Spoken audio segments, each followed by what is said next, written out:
नमस्कार दोस्तों, मैं अश्विनी कुमार अपने इस YouTube चैनल पर आपका स्वागत करता हूं। हम समाज सुधारक आंदोलन की इस कड़ी में आज हम पढ़ेंगे दयानंद सरस्वती के द्वारा स्थापित की गई संस्था आर्य समाज। आर्य समाज की स्थापना कैसे होती है ये समझेंगे। दयानंद सरस्वती ने कौन कौन से कार्य किए और ये किस तरीके से इनका जीवन आगे बढ़ता गया। तो सबसे पहले तो हम बात करेंगे कि इनका जीवन परिचय कैसा रहा। जीवन परिचय में अगर हम बात करें तो इनका बचपन का नाम क्या था। तो बचपन का नाम इनका था मूल शंकर। ये मूल शंकर के नाम से जाने जाते थे बचपन में। कहते हैं कि बचपन में ये बहुत ज़्यादा वेदों का ज्ञान रखते थे, वेद पढ़ते थे और इसी कड़ी में वेद और धर्म की ओर आकर्षित थे। बहुत ज़्यादा ये टाइम बिताते थे। लेकिन एक दिन पूजा करते हुए इन्होंने देखा, ये शिव भक्त माने जाते हैं, तो शिव भक्त होने के कारण ये शिव जी की जब पूजा कर रहे थे तो उसी वक्त इन्होंने देखा कि कुछ चूहे शिव के ऊपर से कुछ प्रसाद को लेकर के जा रहे हैं। तो उसी क्षण इन्होंने अपने माता पिता से प्रश्न करना शुरू किया और जिसके कारण इनको बहुत सारा विरोध हुआ। और फिर इनके साथ एक घटना होती है कि किसी हैजे के कारण या किसी बीमारी के कारण इनके भाई और बहन की जो मृत्यु हो जाती है, जिसके कारण इन्होंने देखा कि ये सत्य क्या है। तो सत्य की खोज में उन्होंने सोचा कि मुझे भी एक दिन इसी तरीके से मरना ही है, तो क्यों फिर हम विवाह करें। लेकिन इनके पिता जो थे विवाह कराना चाहते थे। इन्होंने क्या किया कि विवाह को छोड़ करके 21 वर्ष की महज आयु में, यानी कि इनका 21 वर्ष की आयु में ही क्या करी, गृह त्याग कर दिए। गृह त्याग करने के बाद ये सबसे पहले मिले आगरा में एक गुरु थे इनके। गुरु का नाम था संपूर्णानंद। संपूर्णानंद से जैसे ही इनकी मुलाकात होती है तो ये संपूर्णानंद जो थे इनको एक नया नाम देते हैं। मूल शंकर नाम का ये छात्र आगे चल करके दयानंद सरस्वती बन जाता है। दयानंद सरस्वती का नाम किसने दिया, तो ये क्वेश्चन जब आता है तो आपको याद रखना कि दयानंद सरस्वती जो नाम दिया किसने, संपूर्णानंद ने। क्योंकि हम ऐसा मानते हैं कि हम अपने नाम से ही पूर्ण होते हैं। तो आपको ध्यान रखना है कि पूरा होने से क्या हुआ, पूर्णानंद, यानी कि हमारे नाम को जो पूरा कर दे वही क्या है, पूर्ण है, पूर्णानंद। तो नाम को किसने पूरा किया, पूर्णानंद। पूर्णानंद ने कौन सा नाम दिया, दयानंद सरस्वती। दयानंद सरस्वती को जो ज्ञान हुआ, नॉलेज हुआ वेदों का, क्योंकि ये वेद पहले से पढ़ते थे तो उनके पास तो पहले से, लेकिन जो इनके दिमाग में क्वेश्चन आ रहे थे तो उन क्वेश्चनों का निदान किसने किया, तो गुरु थे विरजानंद। विरजानंद ने इनको वेद का ज्ञान दिया, बहुत सारा वेद पढ़ाया, वेद और धर्म की शिक्षा दी। और उसके बाद जब गुरु दक्षिणा की बात आती है तो गुरु दक्षिणा के रूप में विरजानंद ने मांगा कि जाओ तुम संपूर्ण भारत में क्या करो कि वेदों का प्रचार करो, वेदों का प्रचार प्रसार करो। इसी कड़ी में इन्होंने क्या किया था कि वेदों को संपूर्ण ज्ञान का स्रोत मानते हुए, वेदों को सब सत्य मानते हुए, सर्वसत्य मानते हुए इन्होंने एक नारा दिया था, वेदों की ओर लौटो। वेदों की ओर लौटने का मतलब था कि जो हमारे ऋग्वैदिक में वेद थे उन पे ना तो ऊंच नीच का कोई झंझट था, ना उस पे मतलब नारियों को भी क्या था, बराबर का दर्जा दिया जाता था। तो इस तरीके की जो सारी चीज़ें थी, वर्ण व्यवस्था जो थी वो भी कार्य के आधारित थी, यानी कि कर्म आधारित थी, ना कि पूरी हायरार्की थी। इस तरीके से इन सब का विरोध करने के लिए ये जब इन्होंने पाया कि जो हमारा ऋग्वैदिक है, वेद ही सर्वश्रेष्ठ हैं और उसी को सर्वश्रेष्ठ मानते हुए इन्होंने वेदों की ओर लौटो का नारा दिया। इसके बाद इन्होंने बहुत सारे ऐसे कार्य किए जो इनके आगे बढ़ाते गए, धर्म सुधार के काम करते गए। इन्होंने बहुत सारे ऐसे कार्य किए, जैसे कि आर्य समाज में बहुत सारी पुस्तकें भी इन्होंने लिखी। पहली पुस्तक, पहले तो ये मानते थे कि संस्कृत के ज्ञानी थे ये, तो संस्कृत को ही सर्वश्रेष्ठ मानते थे। अपने प्रवचन भी इन्होंने संस्कृत में थे। लेकिन ये इनका जो जन्म था ये गुजरात में पैदा हुए थे। गुजरात में टंकारा एक परगना है, परगना उस समय तहसील को बोला जाता था। तो टंकारा परगना के शिवपुर गांव में इनका जन्म हुआ था 1824 में। 12 फरवरी 1824 को ये जन्मे मूल शंकर। और फिर इसके बाद इनका नाम मिलता है दयानंद सरस्वती, जो कि संपूर्णानंद के द्वारा दिया जाता है।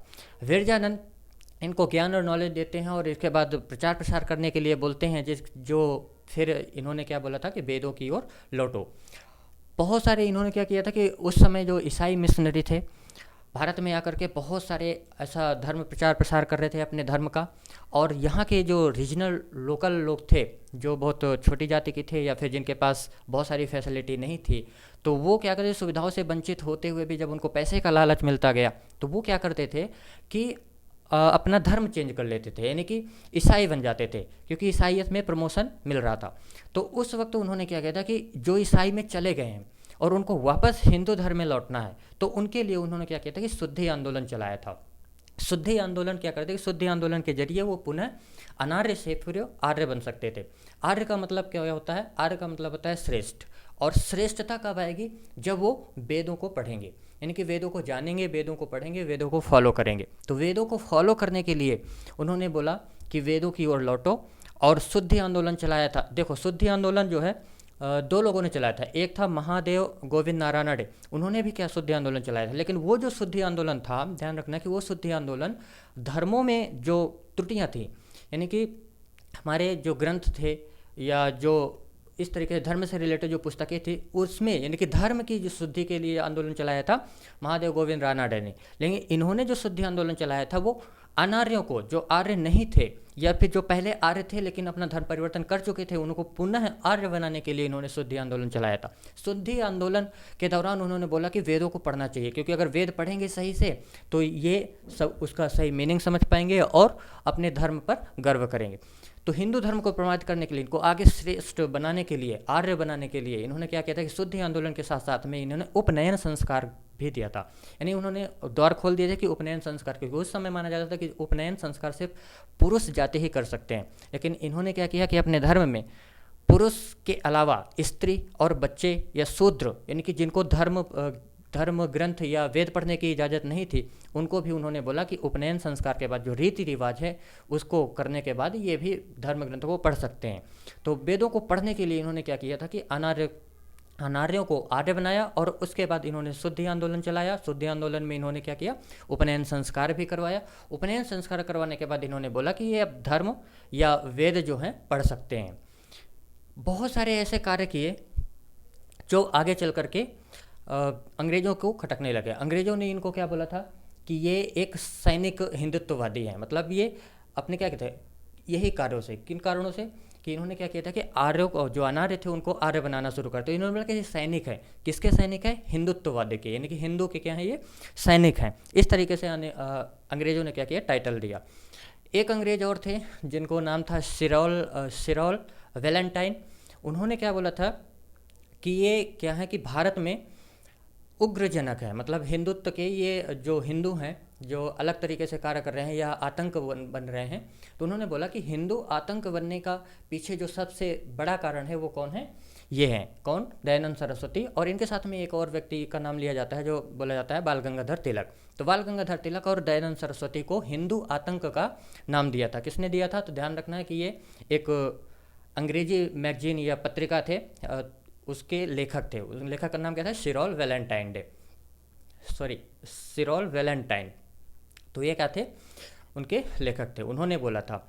इसके बाद उन्होंने बहुत सारे काम किए, जैसे कि 1857 में जैसे ही केशव चंद्र सेन की एंट्री होती है ब्रह्म समाज में, तो ब्रह्म समाज से आगे करके जब वेद समाज, प्रार्थना समाज की स्थापना होती है बम्बई में 1864 और 1867 में, तो बम्बई जब भ्रमण होता है केशव चंद्र सेन का, तो केशव चंद्र सेन की जो मुलाकात होती है दयानंद सरस्वती, तो दयानंद सरस्वती से, क्योंकि उस समय दयानंद सरस्वती मूल निवासी थे गुजरात के, लेकिन जो स्पीच देते थे, यानी कि जो अपना भाषण देते थे, जो समझाने का तरीका था, वो संस्कृत भाषा थे, क्योंकि संस्कृत को ही इन्होंने श्रेष्ठ माना था। संस्कृत में ही ये अपने प्रवचन देते थे। लेकिन जब केशव चंद्र सेन से मिले तो केशव चंद्र सेन ने कहा कि अगर आप अपने धर्म को आगे बढ़ाना चाहते हैं, अगर अपनी जो शिक्षा है उसको लोगों तक पहुंचाना चाहते हैं, छोटे लेवल पे अगर ले जाना चाहते हैं, तो आपको संस्कृत छोड़ करके हिंदी पर ज़्यादा प्रेशर करना चाहिए, हिंदी पर ज़्यादा जोर देना चाहिए। तो तभी केशव चंद्र सेन से प्रभावित होकर के, केशव चंद्र सेन के कहने पर ही दयानंद सरस्वती ने हिंदी में एक सत्यार्थ प्रकाशक पुस्तिका का निर्माण किया था या प्रकाशन किया था, जो कि 1774 में, वो 1874 में 1874 में और 1875 में क्या हुआ था? आर्य समाज की स्थापना होती है। 1875 में 10 अप्रैल में 1875 को बम्बई में इसकी स्थापना की जाती है आर्य समाज की, और इसके बाद इसका हेडक्वार्टर फिर चेंज किया जाता है, 1877 में लाहौर कर दिया जाता है। तो इस तरीके से ये आर्य समाज का निर्माण होता है। आर्य समाज जो जिसके पीछे दयानंद सरस्वती की पूरी कहानी थी। तो दयानंद सरस्वती इसमें आर्य समाज में बहुत सारे ऐसे कार्य करते हैं। इन्होंने क्या किया था कि एक सबसे पहले तो इन्होंने क्या करते हैं कि मथुरा में एक पाखंड खंडनी पत्रिका का निर्माण करते हैं या बनाते हैं, लिखते हैं, और साथ में ही ये जो बोला जाता है पाखंड खंडनी, ये जो पताका फहराते हैं, पताका भी फहराते हैं और पुस्तक का भी नाम क्या है, यही है पाखंड खंडनी। इसी के क्रम में उन्होंने क्या था, अद्वैतवाद का खंडन किया था। और अद्वैतवाद जो दिया था, किसने दिया था, तो शंकराचार्य थे जिन्होंने अद्वैतवाद दिया था, तो इसका खंडन किया था। और साथ ही में ये वल्लभाचार्य, तो जो वल्लभाचार्य का मत था उसका भी उन्होंने खंडन किया था।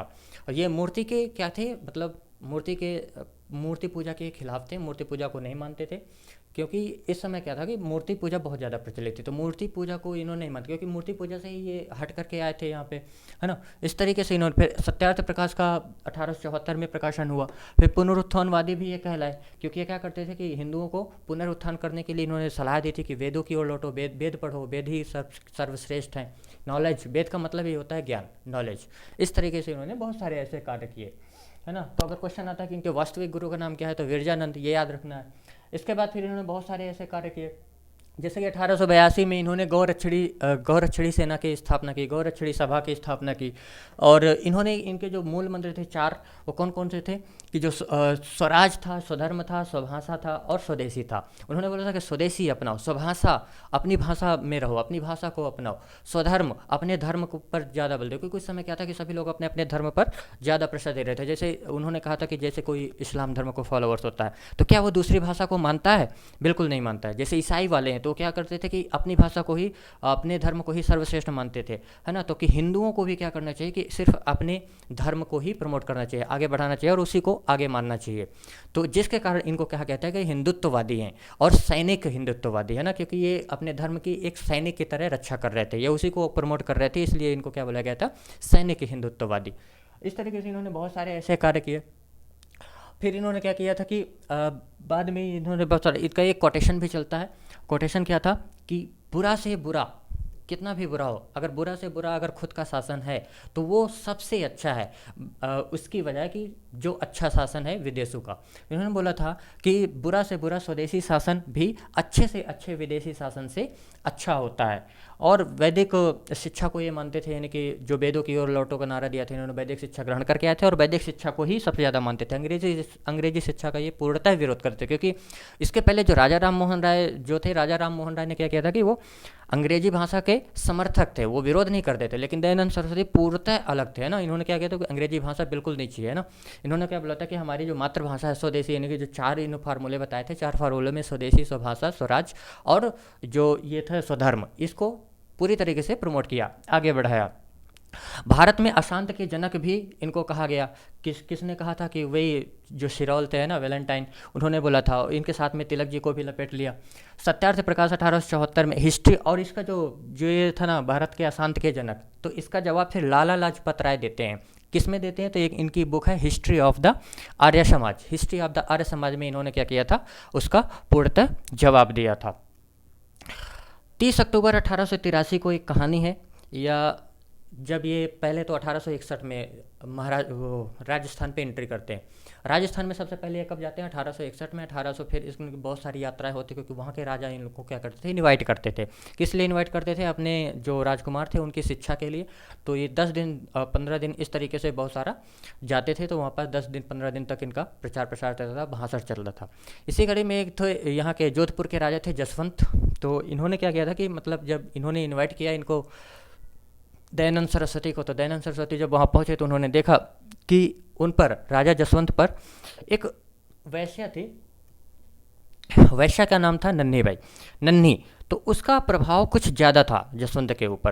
तो उन्होंने उनको, राजा को समझाया, मना किया और बताया कि जो वैश्यावृत्ति के हैं ये बहुत सारे अवगुण होते हैं। उन्होंने सारे अवगुण और सारी जो दोष थे वो सारी चीज़ें उनको समझा दी, जिसके कारण जसवंत जो थे वहाँ से थोड़ा थोड़ा दूर हटने लग गए। जैसे दूर हटने लगे तो नन्ही को थोड़ा सा उसको समझ में आया कि शायद इन्हीं के कारण ऐसा है ना। तो उन्होंने क्या किया कि इसका विरोध करते हुए उन्होंने मतलब छल पूर्वक, ऐसा माना जाता है कि उन्होंने छल पूर्वक या फिर कांच को पीस करके दूध के साथ या खाने के साथ मिला दिया था, या फिर जहर, कुछ किताबों में जहर मिलता है। तो जो भी है, 1883 में 30 अक्टूबर 1883 को दिवाली के दिन इनकी क्या हो जाती है, मृत्यु हो जाती है। इस तरीके से यह आर्य समाज आगे बढ़ता है। फिर उनकी मृत्यु के बाद भी महिला आर्य समाज की स्थापना होती है, 1881 में ही हो जाती है महिला आर्य समाज, जो जिसकी स्थापना कौन करते हैं, रमाबाई, पंडित रमाबाई थी 1881 में महिला। और इन्होंने, इनके द्वारा जो 2 कार्य महत्वपूर्ण किए जाते हैं, पहला तो होता है क्या, शारदा सदन, और दूसरा होता है मुक्ति सदन। शारदा सदन क्या था कि ये नारियों को सशक्तिकरण प्रदान करता था, सशक्ति मजबूत बनाने के लिए स्थापित किया गया था। जबकि जो मुक्ति सदन था, ये अनाथ व्यक्तियों को, अनाथ महिलाओं को, अनाथ बच्चों को शरण देता था मुक्ति सदन पे। भारत का मार्टिन लूथर भी कहा जाता है दयानंद सरस्वती को। और बहुत सारे ऐसे इनको जो टाइटल मिले हैं, जैसे राष्ट्रपिता का टाइटल इन्होंने इनको किसने दिया था, तो पट्टाभी सीतारामैया थे, इन्होंने सबसे पहले क्या कहा था, राष्ट्रपिता। और जो स्वराज है, स्वराज शब्द सबसे पहले किसने यूज किया था, दयानंद सरस्वती ने, है ना। और इनमें बहुत सारी ऐसी चीज़ें थी। पुनरुत्थानवादी भी ये कहलाए, अशांत के जनक भी ये कहलाए, है ना। और लाहौर में फिर क्या होता है कि जैसे इनकी मृत्यु हो जाती है, तो इसके बाद जो है, जैसा कि ब्रह्म समाज में भी क्या फूट पड़ी थी, अलग अलग पार्टीशन हुआ, तो इसी तरीके से आर्य समाज में भी होता है। आर्य समाज में सिर्फ फॉलोअर्स होते हैं। तो फॉलोअर्स मतलब किस तरीके से कि जैसे इनकी मृत्यु होती है, मृत्यु के बाद इनके फॉलोअर्स जो थे, एक तो थे इनके हंसराज और दूसरे थे लाला लाजपत राय। तो हंसराज और लाला लाजपत राय ने लाहौर में डीएवी कॉलेज की स्थापना करते हैं। डीएवी का मतलब होता है दयानंद एंग्लो विश्वविद्यालय। तो ये स्कूल भी और कॉलेज भी, यूनिवर्सिटी भी खोला जाता है कहाँ पे, लाहौर में। इसी में 1902 में क्या होता है कि श्रद्धानंद और मुंशीराम ये क्या थे कि हिंदी के समर्थक में। एंग्लो का मतलब होता है कि वहाँ पे अंग्रेजी और हिंदी दोनों, वेद और दोनों तरीके की शिक्षा थी। लेकिन यहाँ पे जो 1902 में जो श्रद्धानंद थे और मुंशीराम ने, इन्होंने गुरुकुल विश्वविद्यालय की स्थापना की, कंगड़ी यानी कि जो हरिद्वार में है वहाँ पास। तो ये सिर्फ हिंदी के प्रचार प्रसार में थे। इस तरीके से ये आर्य समाज आगे चला पूरी तरीके से। तो फिर हम इसी कड़ी में जो हमारे समाज सुधारक है, अगले समाज सुधारक को लेकर के यानी कि हम बनाएंगे वीडियो। तो तब तक के लिए हम मिलते हैं फिर नेक्स्ट वीडियो में। जय हिंद, जय भारत, धन्यवाद।